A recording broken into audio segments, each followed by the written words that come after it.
हिमाचल प्रदेश को लेकर पराजित हुई पार्टी और जीती हुई पार्टी दोनों ने इस बात को स्वीकार किया सार्वजनिक रूप से कि ओपीएस के मुद्दे का प्रभाव रहा चुनाव में।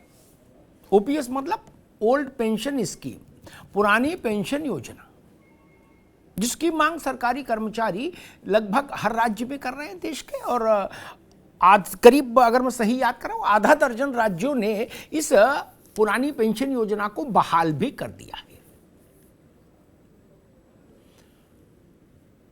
इसमें जयराम ठाकुर ने भी कहा कि हमको मालूम था कि ओपीएस से नुकसान होगा, और कांग्रेस के राजीव शुक्ला ने भी कहा कि ओपीएस एक बड़ा मुद्दा था, निर्णायक मुद्दा था, और हमने उस पर स्टैंड लिया, इसलिए जनता ने हमको, सरकारी कर्मचारियों ने हमारा सहयोग किया। इसी में एक चीज और ध्यान से जरा देखिए, लाख, 1.5 लाख, 2 लाख जो भी कर्मचारी होंगे मौजूदा दौर में नौकरी करने वाले और जो सेवानिवृत्त, उनके परिवार और वो हिमाचल में इतने तो होंगे। और जो नौकरी से जुड़ा मसला है, चूंकि सरकारी नौकरी, इसलिए बालिग लोग हैं, मताधिकार होगा सबके पास, वोटर होंगे। और हिमाचल में भाजपा का अंकगणित कहता है कि हम कुल 37,000 वोटों से हारे हैं। यानी अगर कुछ सीटों पर कुल मिला के 37,000 वोट और भाजपा को मिल जाते तो भाजपा सरकार बना लेती। ठीक, अब सवाल खड़ा होता है कि 37,000 वोट से सरकार चलेगी और कांग्रेस को आपसे 37,000 ज्यादा मिले, इसलिए उसकी सरकार आ गई। तो स्वाभाविक तौर पर मानकर चलिए कि ये ओपीएस की मांग करने वाले लोग कितने भी कम हो, 37,000 से तो ज्यादा रहे होंगे। इसका मतलब कि इस मुद्दे में इतनी धार तो है कि छोटे राज्य में पूरी तरीके से संकट पैदा कर दे, और राज्य बड़ा हो तो भी बेहतर संभावनाओं को कमतर तो कर ही दे ये मुद्दा। अभी 24 के चुनाव में दूरी है, और उससे पहले तमाम राज्यों में चुनाव होना है विधानसभा का। विधानसभा की छोटी कॉन्स्टिट्यूएंसी होती है 2.5 लाख से लेकर 3.5 लाख के बीच में, अलग अलग राज्यों में अलग अलग तरीके से। मोटे तौर पर यही है उसका एक अंकगणित। वहां सरकारी कर्मचारियों का वर्ग, जाति, धर्म, मजहब, क्षेत्र, संप्रदाय, इनसे हटके अगर एक ही मुद्दे पर लामबंद हो रहा है तो स्वाभाविक है फिर तो वो मुद्दा चुनाव को प्रभावित करेगा। क्योंकि विधानसभा में तो 1,000-2,000 वोट भी सीट पर दाएं बाएं हो तो कई बार जीत और हार की संभावनाएं बदल जाती हैं, चेहरे बदल जाते हैं। इसलिए मैं कह रहा हूं कि ओपीएस बड़ा मुद्दा रहेगा लगातार। पश्चिम बंगाल, पंजाब, छत्तीसगढ़, राजस्थान, इन राज्यों ने ओपीएस लागू कर दिया। हिमाचल में कहा जा रहा है कि भाई सरकार बनेगी तो पहली कैबिनेट की बैठक में फैसला कर देंगे, लागू हो जाएगा। तो बाकी देश के जो राज्य हैं, वहां जो सरकारी कर्मचारी हैं, उनके मन में ये भाव और तेज होगा कि भाई हमको भी मिलना चाहिए। अगर पंजाब में मिल रहा है, राजस्थान में मिल रहा है, छत्तीसगढ़ में मिल रहा है, बंगाल में मिल रहा है, तो यूपी वाला कहेगा हमको भी मिलना चाहिए, बिहार वाला कहेगा हमको भी मिलना चाहिए। तो संघर्ष और तेज होगा, धीमे नहीं हो सकता। क्योंकि कई राज्यों ने वो चीज अपने यहां सरकारी कर्मचारियों के लिए बहाल कर दी, स्वीकृत कर दी। तो जहां नहीं है वहां संकट और घनीभूत होगा, राजनीतिक संकट, ये मुझे लगता है।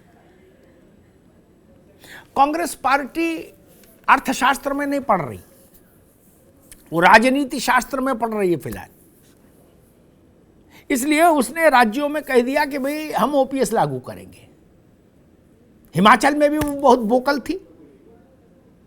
राजस्थान और छत्तीसगढ़ को चुनाव में जाना है तो वहां भी अनाउंस लागू करा दी। इससे जो भाजपा शासित राज्य हैं उन पर दबाव बढ़ेगा और जो गैर विपक्ष शासित और राज्य हैं उन पर भी दबाव बढ़ेगा।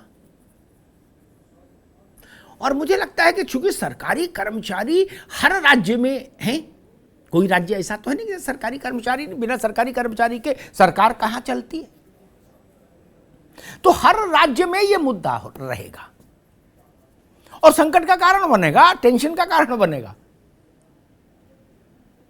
लोकसभा में चूंकि निर्वाचन क्षेत्र बड़ा होता है तो शायद ये मुद्दा सीधे विधानसभा की तुलना में उतना बड़ा संकट सीधे ना पैदा कर पाए कि जीतने वाले को हरा दे, लेकिन हाँ जो कम अंतराल से जीतने वाले होंगे उनके लिए तो संकट पैदा कर ही देंगे बिल के। अब एक बड़ा प्रश्न खड़ा होता है कि आखिर कर्मचारियों को इस मांग के लिए इतना संघर्ष ही क्यों करना पड़े, इसमें राजनीतिक हटवादिता क्यों रहे। पूरे देश में लागू जिनके लिए पेंशन अगर उनको मंजूर नहीं, नई पेंशन स्कीम, तो हटाइए इसे, स्कीम बदल दीजिए। भाई पेंशन किनके लिए, कर्मचारियों के लिए, उनको ये मॉडल पसंद नहीं पेंशन का, पुराने में दे दीजिए। इसमें अड़ने की जरूरत कहां और लड़ने की जरूरत क्यों पड़े। सरकारें अड़े क्यों और कर्मचारी को लड़ने की जरूरत पड़े क्यों। इतना तो जो 60 साल तक सेवा किया शासन की, उसके प्रति सरकारों का यह भाव रहना ही चाहिए कि उनको अगर ये मॉडल नहीं पसंद पेंशन का तो पुरानी पेंशन की व्यवस्था बहाल हो जाए जिसका भारत अभ्यस्त रहा है। सरकारी कर्मचारी देश के संचालन की व्यवस्था की रीढ़ है और अगर ये मुद्दा उसके मन में बहुत अंदर तक पैवस्त है तो मान लीजिए कि इस मुद्दे पर राजनीतिक दलों को कोई न कोई रास्ता निकालना होगा। वो आज निकालें, कल निकालें, परसों निकालें, लेकिन रास्ता निकालना होगा। मुझे नहीं लगता कि अब वो नई पेंशन स्कीम पूरे देश में अनंत काल तक चल पाएगी, नहीं। जब 6 आधा दर्जन राज्यों ने उसको पलट दिया है, पुरानी पेंशन स्कीम में आ गए हैं, तो अब छत्तीसगढ़ में कर्मचारी को पुरानी पेंशन मिले और मध्य प्रदेश वाले को नई पेंशन में मिले तो कैसे शांत रहेगा, ये बड़ा मसला है। एक बहस है कि भाई रेबड़ी, एक सुप्रीम कोर्ट में मुकदमा भी है उस पर, उसको रेबड़ी बोलो, गजक बोलो, मुरमुरा बोलो, चाहे जो बोलो, लेकिन एक मुकदमा है। अब मेरा प्रश्न ये कि क्या पेंशन को हम फ्रीबीज में रख सकते हैं, रेबड़ी मान सकते हैं? जहां तक मुझे समझ आता है फ्रीबीज का मतलब ये कि अचानक से किसी के लिए कह दिया कि भाई इस वर्ग को 5 किलो घी देसी देंगे खाने के लिए, क्यों बोले देंगे, तो फ्रीबीज है। किसी को मंगलसूत्र देंगे, किसी को रंगीन टीवी देंगे, किसी को स्कूटी देंगे, किसी को लैपटॉप देंगे, किसी को मोबाइल देंगे, किसी को, तो ये मुझे लगता है ये फ्रीबीज हैं। किसी को बिजली मुफ्त, किसी को पानी मुफ्त। लेकिन पेंशन तो जहां तक मैं समझता हूं 60 साल काम करने के उपरांत बनी एक हकदारी है। क्या पेंशन को फ्रीबीज की तरह माना जाना चाहिए या फ्रीबीज अलग है और पेंशन अलग? जब संयुक्त परिवार थे, ठीक ना, भारत में, और सामूहिकता और सामाजिकता बहुत थी भारत में, ठीक, घर अपने घर छोड़ो, हम पड़ोसी को भूखा नहीं सोने देते थे। अब तो वैसा कुछ रहा नहीं, अब तो फ्लैट सिस्टम है भैया, बगल के फ्लैट में हत्या हो जाए। वो श्रद्धा आफ्ताब का देखा था, काट के 6 महीने फ्रिज में रखा रहा, पड़ोसी जान नहीं पाया, ठीक। उस दौर में बुजुर्ग कहां जाएगा भाई? उसने अगर सेवा की, और ये पेंशन की व्यवस्था कोई नई तो है नहीं, और जो नई पॉलिसी का विवाद है, अगर जिनको पेंशन मिलनी है वो लोग इस नई पॉलिसी के हक में नहीं है तो इसमें क्यों अड़ना?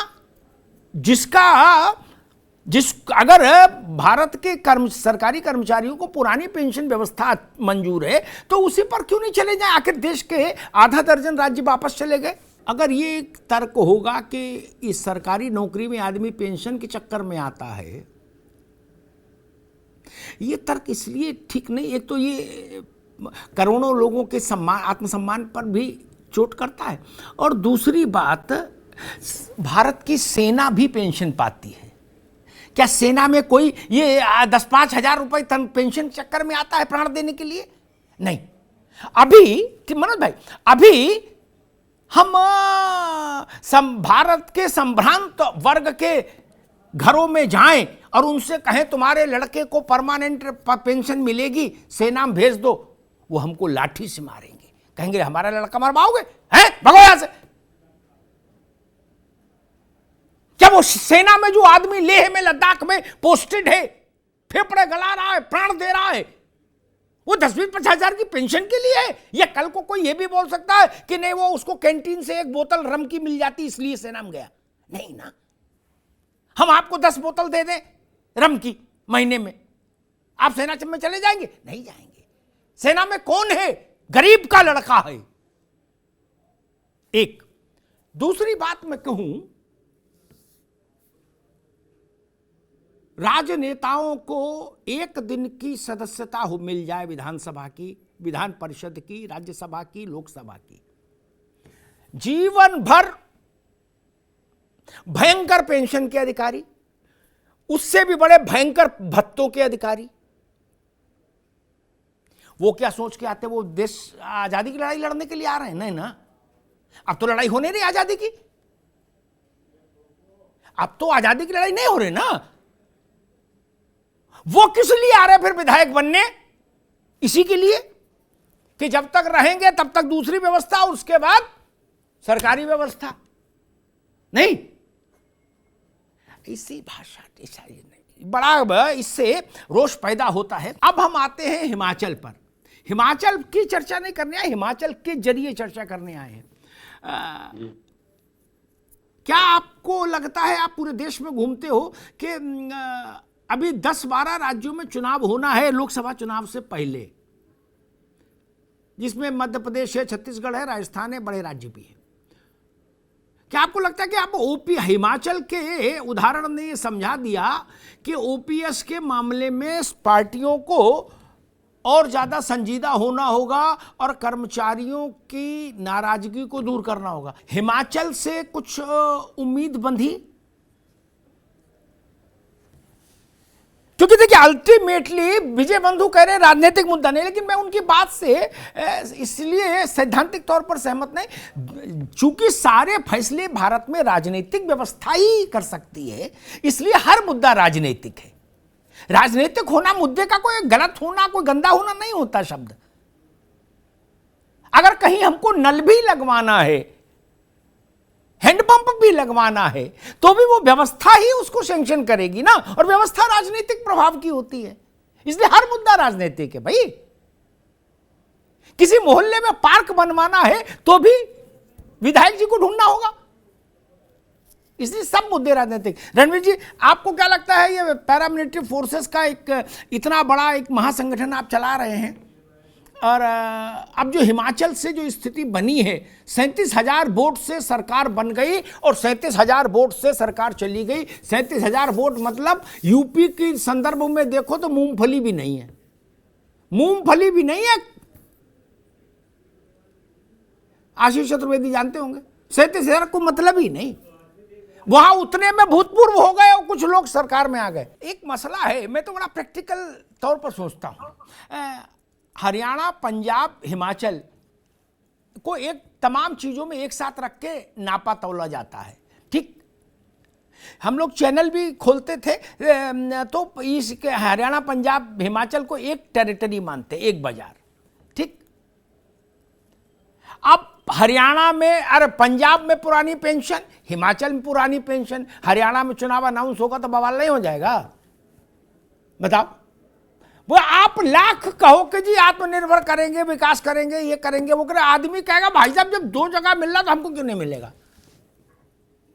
मनोज जी, और जो पार्टी ये कह देगी, मान लीजिए हुड्डा ने अनाउंस कर दिया कि जी हम आएंगे, शैलजा ने तो पुरानी पेंशन देंगे, तो हिमाचल जैसी स्थिति नहीं बन जाएगी? ये पंजाब जैसे मनोज पंडित कह रहे हैं कि भाई बदलना पड़ेगा और अलग किस्म के नए कदम उठाने पड़ेंगे, ये लालच देके वोट हासिल करने की प्रवृत्ति ठीक नहीं। हम न्यायपालिका में पेंशन दे रहे हैं, अगर मुझे सही समझ है तो ठीक, जजेस को मिल रही है। हाँ, न्यायपालिका में दे रहे, इंडियन आर्म फोर्सेस को है, और सबसे ज्यादा विलक्षण पेंशन नेताओं को है। जब तक सांसद विधायक रहो तब तक मलाई चापो, और उसके बाद मलाई की व्यवस्था सरकार करके देगी, चाहे कहीं रहो, यहां रहो चाहे फर्रुखाबाद रहो, क्योंकि आपने देश के विकास में इतना योगदान कर दिया, आत्मनिर्भर बना दिया। बताइए, गजबे किए भैया, है ऐसे ऐसे लोग सांसद हुए, ऐसे ऐसे लोग विधायक हुए हैं, वो अपना विकास तो कर ले गए, देश का विकास किया हो, ऐसा तो उनके पक्ष में कोई गवाही देने वाला नहीं मिलेगा। मसला ये खड़ा होता है कि हम ये अंतर कैसे कर सकते कि जो बीएसएफ में कुर्बानी दे उसकी कुर्बानी छोटी और सांसद की कुर्बानी बड़ी। वो तो कुर्बानी नहीं दे रहा, मौज ले रहा है 4-6 गाड़ियों के काफिले में चल रहा, कड़क नींबू काट कुर्ता पहन के, मुंह में पान हाथ में चूना, और मस्त है। उसकी कुर्बानी है क्या देश के लिए? सीआरपीएफ का जवान मारा जाए, सीआईएसएफ का जवान मारा जाए, नक्सल विरोधी मुहिम में दंतेवाड़ा में 75 लोग मार दिए जाएं, वो देश के लिए नहीं है। उनका खून क्या भारत माता की जमीन पर नहीं गिरता, मां के देह पर? लेकिन छत्तीसगढ़ में अगर एक बार विधायक रह लिया आदमी तो उसकी जिंदगी भर का भरण पोषण अमिताभ अग्निहोत्री टैक्स के पैसे से होगा। क्यों? बोले वो नेता है यार। नहीं, ये नहीं चलेगा। जिनको ये लगता हो कि ये बहुत ही गलत चीज है पेंशन, पहले ये काम कर दीजिए, जितने किस्म की पेंशन है, भत्ते हैं राजनीतिक लोगों ने, सब बंद कर दीजिए। जजेस को तनख्वाह कम मिलती है क्या? जो सरकारी अस्पताल में सफाई कर्मचारी है उसकी पेंशन बंद कर दी आपने। सुप्रीम कोर्ट के, हाई कोर्ट के जजेस को कम तनख्वाह मिलती है क्या? जिसको 10,000 मिल रहा है उससे उम्मीद कर रहे हो तुम आत्मनिर्भर भारत हो जाना रिटायरमेंट के बाद, और जिनकी तनख्वाह 5 लाख वो कौन से भारत में रहेंगे फिर? भैया ये नहीं, नपना एक रखो, बात एक सी करो। मसला वही है कि मैंने जो अनुभव किया देश भर के इस ढंग के संगठनों से मैं जुड़ा, सारे लोग मेरे मित्र, मैंने समझने कुछ की तो सबसे पुरानी पेंशन मिलेगी, कब मिलेगी वो इशू अलग है, लेकिन आक्रोश इस भेदभाव को लेकर ज्यादा है कि नेता खा रहे मलाई है और सरकारी स्कूल का मास्टर खा रहा धक्के जो साइकिल पे चल रहा, इससे पीड़ा ज्यादा है। एक विषय खड़ा होता है आत्मनिर्भर, बात अच्छी है, लेकिन आत्मनिर्भर में तमाम किस्म की व्यावहारिकता को ध्यान में रखना होगा। जैसे जब हम परिवार चलाते हैं वैसे देश चलता है, जैसे परिवार चलता है, ये जान लीजिए। जैसे एक जॉइंट फैमिली चलती थी पहले, वैसे ही देश चलता है। भाव वही होना चाहिए, तभी दोनों चीजें अच्छी चलेंगी, परिवार भी देश में। जो अभी मान लीजिए जो बात सुधा कह रही थी कि पैरामिलिट्री फोर्स के किसी जवान को ऐसी स्थिति से गुजरना पड़ा और उसकी शहादत हो गई, ठीक। मैं फिर कहूं, सामान्य घरों के बच्चे ही जा रहे हैं पैरामिलिट्री फोर्स में और सेना में। जिसके घर में माल टाल दुरुस्त है वो लड़का को पार्टी ज्वाइन करा रहा, भाजपा, कांग्रेस, सपा, बसपा, सेना में क्यों भेजेगा? पार्टी नहीं ज्वाइन करा देगा? युवा हृदय सम्राट एक होर्डिंग लगवा देगा, कहेगा बेटा मौज लो, कहां चक्कर में पड़ रहे हो? तो उसके साथ क्या देश को नहीं खड़ा होना चाहिए? क्या हमारी जिम्मेदारी नहीं होनी चाहिए कि हम खड़े हों? किसी सरकारी स्कूल में किसी मास टीचर ने 30-35 साल बच्चों को पढ़ाया, क्या उसके बुढ़ापे का वो सम्मान पूर्वक कट जाए? कहीं उसको सड़क के किनारे अमरूद ना बेचने पड़े उस उम्र में। क्या ये भाव हमारा नहीं होना चाहिए? क्या भाव नहीं होना चाहिए? कितना बड़ा वर्ग है ये देश में, 150 करोड़ की आबादी है हमारी, 150 करोड़ प्लस की, पता है? उसमें ये सारे जोड़ लो कितने होते हैं? इतना ह्यू एंड क्राई मचा दिया, सारे जोड़ लो कितने होते हैं? अब कोई कहेगा नहीं अब तो लोग जीने ज्यादा लगे, तो भाई साहब सरकारी कर्मचारी से ज्यादा तो नेताओं की उत्तरजीविता है, क्योंकि वो और अच्छे खान पान में रहते हैं और अस्वस्थ भी होते हैं, तो देश दुनिया के तमाम बड़े इलाज उनको उपलब्ध होते हैं, गरीब को तो है नहीं, वो भी ना पेंशन पा रहे हैं। और मजे की बात ये देखिए, एक आदमी 4 किस्म की पेंशन पा रहा है। रणवीर जी, एक नेता विधायक रहा, लोकसभा सदस्य रहा, मंत्री रहा, राज्यसभा रहा, वो चारों की लपेट रहा है। मैं मानता हूं कि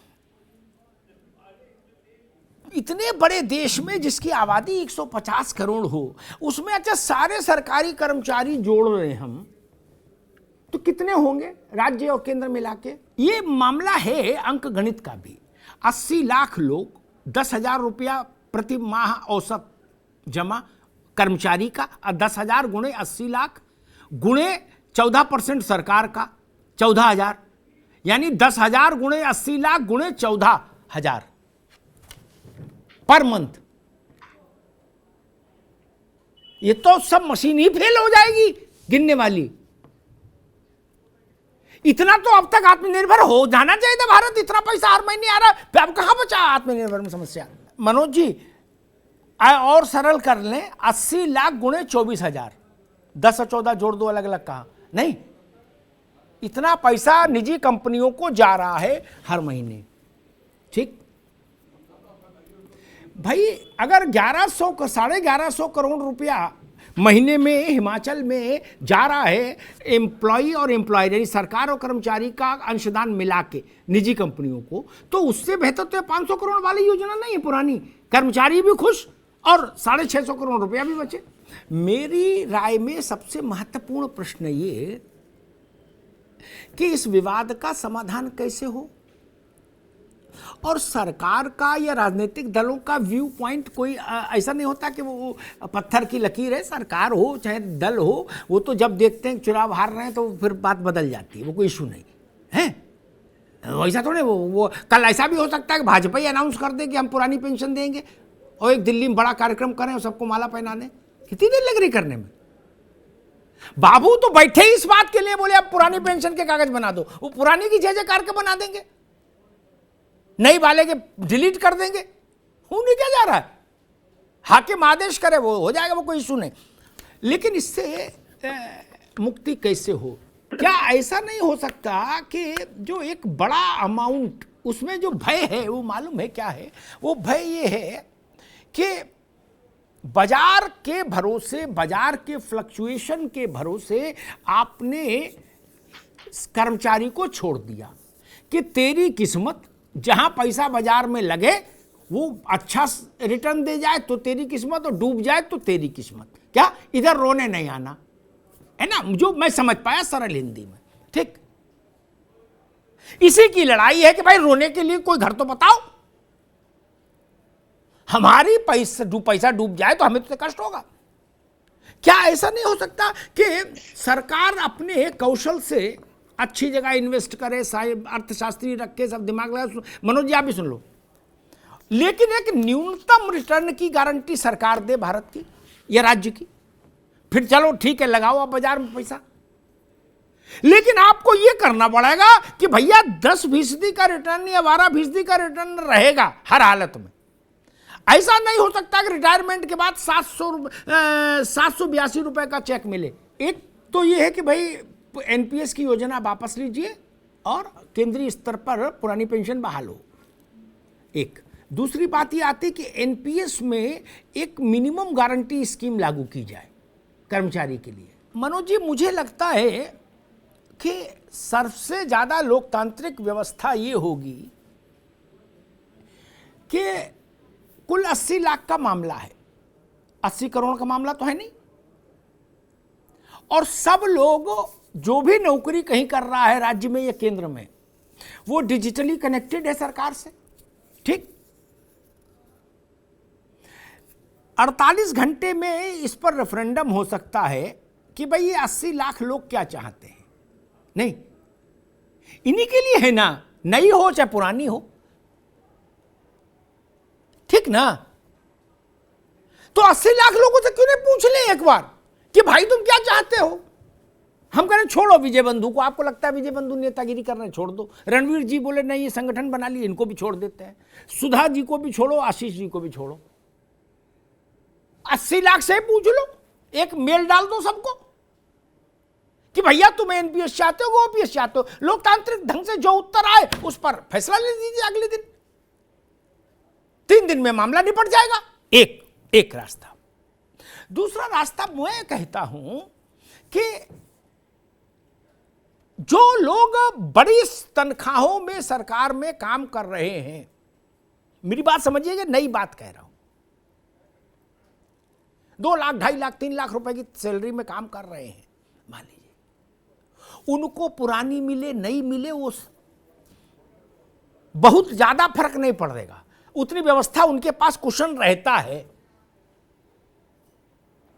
लेकिन जो बहुसंख्यक वर्ग है 80 लाख का, मेरे ख्याल से जो 70 लाख होगा, वो तो अल्प वेतन भोगी है ना।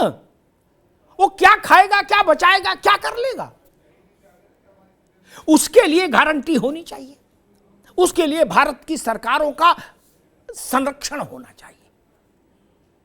प्राइमरी स्कूल में टीचर है, गवर्नमेंट इंटर कॉलेज में अध्यापक है, सरकारी स्कूल में कंपाउंडर है, फार्मासिस्ट है, सीआईएसएफ में जवान है, बीएसएफ में जवान है। वो क्या खाएंगे, क्या बचाएंगे, क्या बच्चे पढ़ाएंगे, क्या करेंगे। मैं नहीं कह रहा कि जो सीआईएसएफ के डीजी हैं, मैं उनकी वकालत चलो छोड़ ना भी करूं, छोड़ दो उनको, लेकिन बाकी का तो ख्याल करो। ये एक। दूसरी बात मैं कहता हूं, लोकतंत्र में अड़ना नहीं चाहिए। हमने कृषि कानून के समय एक स्थिति देखी, लेकिन बाद में मुझे प्रसन्नता हुई कि चलो देर आए दुरुस्त आए, प्रधानमंत्री ने सार्वजनिक तौर पर उन कानूनों को वापस लिया। जिनके लिए जो चीज है वो अगर उनको पसंद नहीं तो फिर वो चीज सोने की हो बेकार। मसला ये है ना भाई, मुझे ये दवाई सूट नहीं कर रही, मेरी बॉडी में रिएक्शन पैदा कर रही है, और आप डॉक्टर के तौर पर वही दवाई मेरे नस में लगाए जा रहे हो, तो मुझे तो समस्या हो जाएगी। इसलिए मैं कहता हूं इसको। तीसरी बात,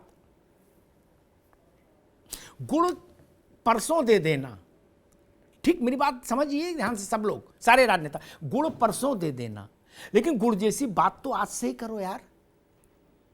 ऐसी बातें तो ना बोलो कि जी लालच क्या लालच करेंगे। लालच क्या होता भाई, जितना योगदान मैं दे रहा हूं पत्रकार के नाते, उतना ही मेरा उस जो नगर पालिका में सफाई कर्मचारी है वो भी दे रहा है योगदान देश में। मैं ही ज्यादा बड़ा आदमी हूं क्या? नहीं, ये भारत मां है, ये 150 करोड़ लोगों के चेहरों को मिला के एक चेहरा बनता है। लालच क्या है? हर आदमी सेवा कर रहा है, प्रधानमंत्री से लेकर और चपरासी तक, सेना अध्यक्ष से लेकर खेत में काम करने वाला किसान तक, सब बराबर है। हमने जब लोकतंत्र स्वीकार किया तो क्या इसी यही कहा था। राजेंद्र प्रसाद जी से पूछा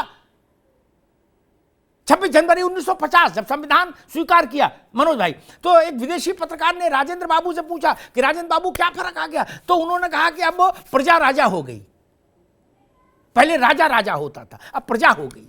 ये देश है। और कोरोना के समय में मैंने इस विषय पर जब पहले भी एक बार चर्चा की थी तो इस बात को उठाया था, बड़ा भावुक विषय है मनोज बाबू। कोरोना के समय जब मंत्री संतरी नेता विधायक भूतपूर्व वर्तमान भावी सब बिल में दुबक गए, क्या कोई बाहर नहीं आया? क्या ट्विटर पे भी अंधेरा कमरा करके टाइप करते थे डर के मारे कि कोरोना न घुस जाए कहीं, खिड़की बंद रखो। क्या? तब सफाई कर्मचारी फिनाइल लेके घूम रहा था, कोरोना वार्ड में भी झाड़ू लग रही थी। पता है, उसको पता था कि ये मैं मौत के घर में जा रहा हूं, बचूं नहीं बचूं मेरी किस्मत। क्या काम कर रहे थे ना। प्राइवेट डॉक्टर ताला बंद करके चले गए थे कि नहीं बताओ? सरकारी डॉक्टर था। कितने डॉक्टर कुर्बान हो गए, हमने संख्या हमको मालूम है, कितने डॉक्टर शहीद हो गए।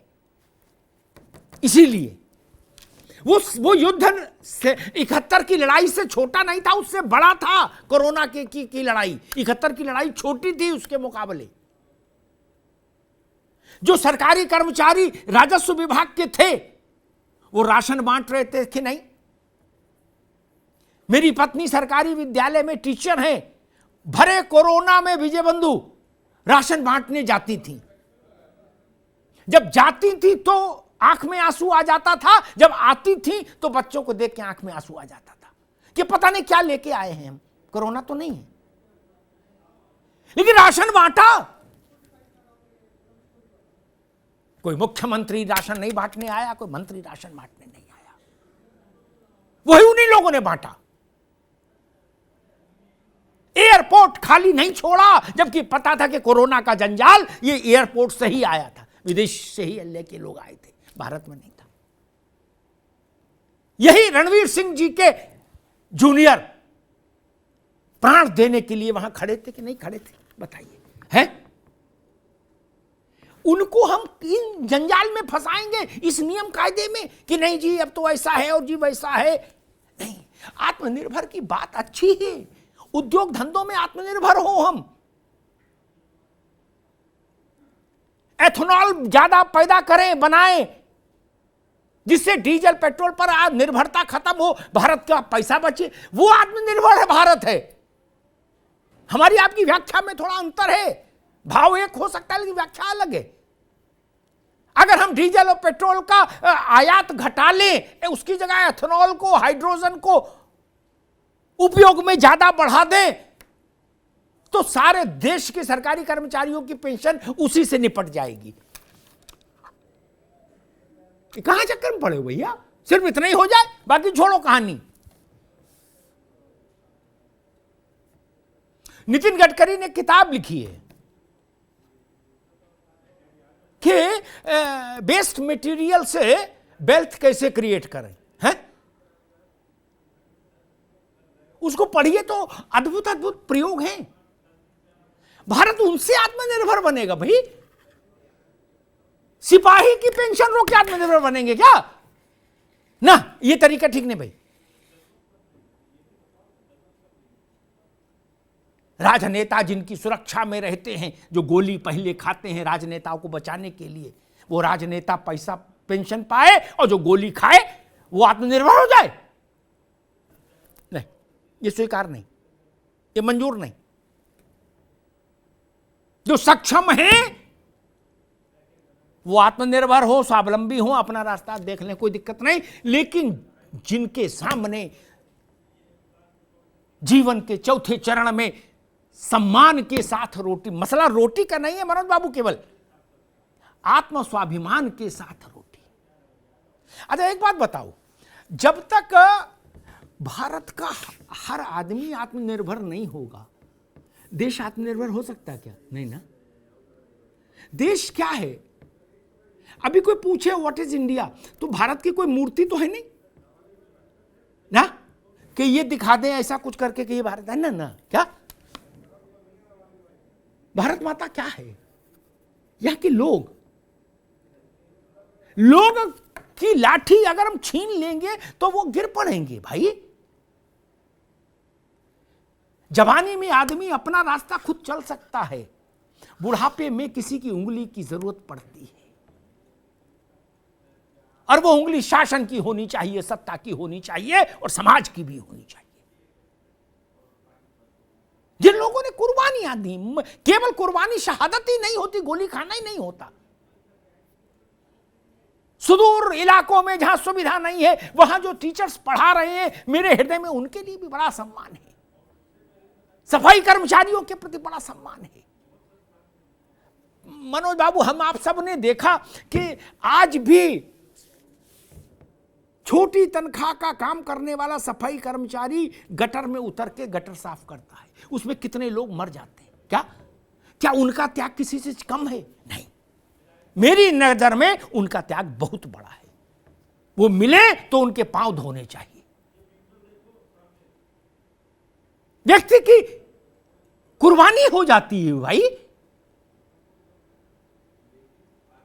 जब हम सामाजिक थे, घर एक था, चूल्हा एक था, सबका ख्याल रखते थे, तब हम पेंशन देते थे मित्र। जब बूढ़ा बूढ़ी अकेले घर में रहेंगे तो उनका आटे का कनस्तर तो खाली हो जाएगा, कौन भरेगा? जेब में 4 पैसा रहेगा तो भतीजा और भतीजी या कोई रिश्तेदार, कोई बेटा बहू कुछ पूछ भी लेगा। ये सच्चाई नहीं है क्या? वो कहेगा जब चाचा के पास पैसे नहीं तो वहां जाके क्या करना? पैसा रहेगा तो आत्मसम्मान रहेगा, आत्मसम्मान रहेगा तो आत्मनिर्भर होगा व्यक्ति, व्यक्ति आत्मनिर्भर तो समाज आत्मनिर्भर, समाज आत्मनिर्भर तो राष्ट्र आत्मनिर्भर। मेरी थ्योरी ये है मित्र, कोई राष्ट्र व्यक्तियों के बिना वो नहीं हो सकता आत्मनिर्भर। राष्ट्र आत्मनिर्भर क्यों? राष्ट्र को वो है क्या जिसके 2 पैर हम लगा दे और खड़ा कर दे, बोले राष्ट्र खड़ा हो गया ना? ननकू और रज्जाक खड़े होंगे, आशीष बाबू गलत तो नहीं कह रहा, तो राष्ट्र खड़ा होगा। राष्ट्र के लोग खड़े होंगे तो ना राष्ट्र खड़ा होगा। इसलिए मैं निवेदन करूंगा, कृषि कानूनों जैसी परिस्थितियां हैं, राजनीतिक अखाड़ेबाजी में इस मुद्दे को ना ले जाया जाए। क्योंकि मैं एक और गंभीर बात कहता हूं, सरकारी कर्मचारी बहुत सारी गोपनीय व्यवस्थाओं को भी देखता है, शासन तंत्र को चलाता है मनोज भाई। उसमें और सरकार में बहुत गहरे मतभेद भी नहीं होने चाहिए ना, चाहे बॉर्डर सिक्योरिटी फोर्स हो चाहे कोई हो, उनका मन खुश कर रखना चाहिए। एक हमारे मित्र थे, वो एक बड़े कारपोरेट हाउस के सीईओ थे, तो उन्होंने एक नई बात कही, वो यहाँ बस उदाहरण के भर के लिए कहता हूँ। उन्होंने कहा कि विजय जी, क्या अमिताभ जी, मैं अपने कर्मचारियों को मानसिक तौर पर संतुष्ट रखता हूँ। मैं क्यों? क्योंकि मैं सोचता हूँ यार, अगर थोड़े बहुत कुछ खर्च, अतिरिक्त खर्चे से ये मानसिक तौर पर संतुष्ट रहेंगे तो ज़्यादा काम करेंगे, परफॉर्मेंस अच्छी होगी, तो हमको लाभ ज़्यादा होगा। मैं कहूँगा, निवेदन करूँगा भारत सरकार से कि पाला मत खींचिए। ये सब मिलके तो सरकार है, देश है, समाज है, क्या है, कोई अलग है? जो लोग सरकार में हैं उनके परिवार के लोग भी सरकारी कर्मचारियों में। ऐसा तो नहीं कि विदेश से लोग आए, सरकार वाले या कर्मचारी। लेकिन अगर देश में सद्भाव रखना है और शासन, राजनीतिक नेतृत्व तो कि एक नक्शा बनाता है, रोड मैप, उस पर काम तो कर्मचारी करता है ना। तो जिसको जमीन पर ट्रांसलेशन करना है, क्रियान्वयन करना है लक्ष्य के लिए, साधने के लिए, आत्मनिर्भर भारत बनाने का भी काम कौन करेगा मनोज जी? यही लोग करेंगे ना। ऐसा तो नहीं कि बाहर से आत्मनिर्भर बनाने वाले मिलते हैं कहीं। इसलिए इनकी सुरक्षा के लिए हमको भारत को प्रयास करना चाहिए। और वही बात, जब हम गरीब थे, गेहूं मांगकर बाहर से खाते थे, अमेरिका से गेहूं आता था तो हम पेंशन देते थे। आज हम ट्रिलियन बिलियन क्या क्या हो गए, तब ऐसी स्थिति नहीं। इस पर एक बार पुनर्विचार होना चाहिए। ये मुद्दा नहीं होना चाहिए कि 24 में हार के ये मुद्दा बनेगा, हार का जीत का, नहीं। उससे पहले इसका समाधान करिए। धन्यवाद।